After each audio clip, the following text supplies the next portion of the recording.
Hello, I'm Alan, and today my seminar topic is Ernest Warren Dunlap and his impact on prisoners of war in the Pacific War. Firstly, I would like to introduce the background. Prisoners of war in Australia. During the World War II, Australia declared war on Nazi Germany, and between 1939 to 1945. As a result, the Allied powers, including Australia, were at war with Japan as well. Japanese armed forces captured nearly 140,000 Allied military personnel. They were forced to engage in the hard labor to supplement the shortage of the workforce and compelled to work at the coal mines, shipyards, munitions factories.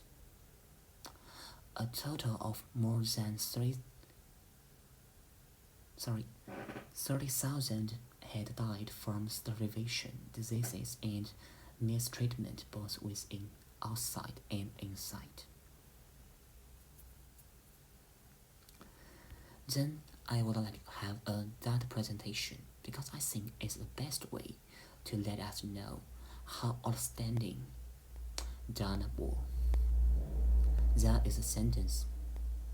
Thus is the medical service had the stimulus of the stock needs a deluge of pitolusly ailment, and most doctors were fairness in purchase to our captures.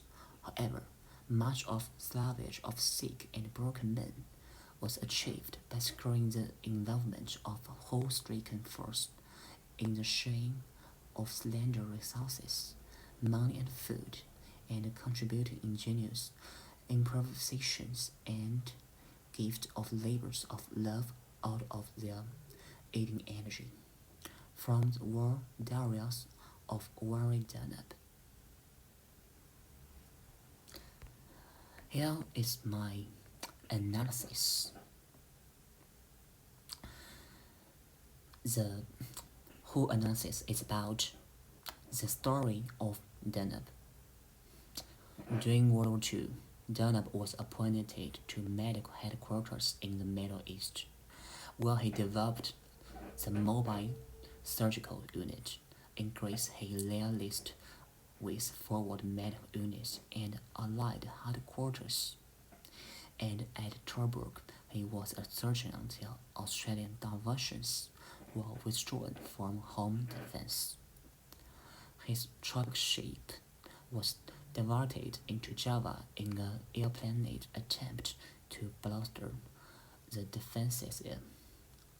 On 26 February 1942, he was promoted to temporary lieutenant colonel.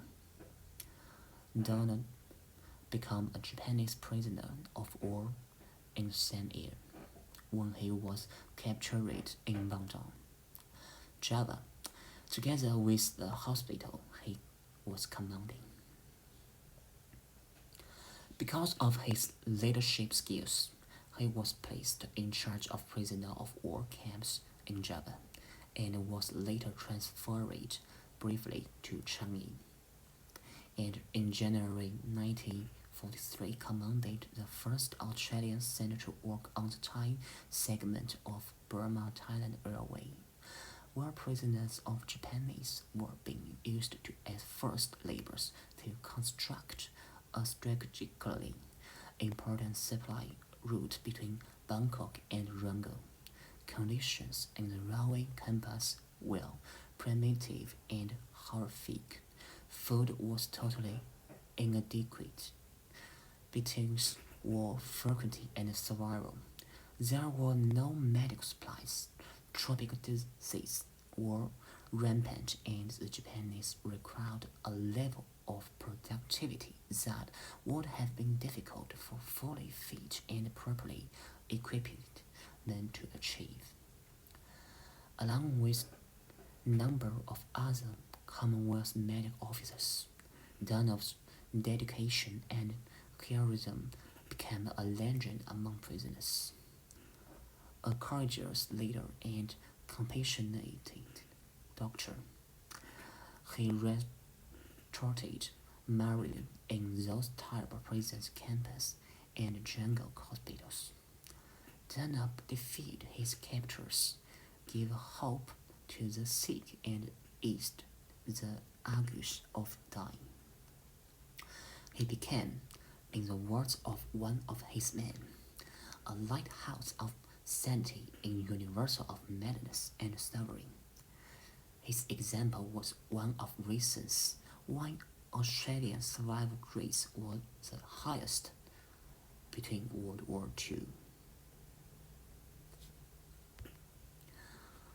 In conclusion, Edward Denham is a man who inspired humanity in the midst of an incredibly inhuman situation. As a prisoner of war in Java and on the Thai-Burma border during the Second World War, he saved many lives by his ingenuity as a surgeon, and he provided a focus for mourning and for many the will to survive.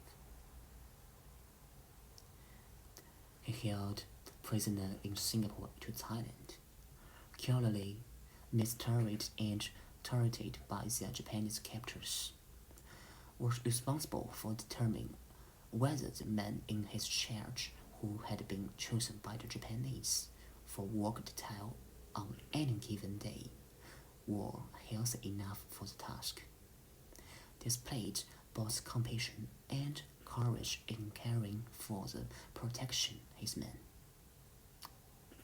Thank you for listening.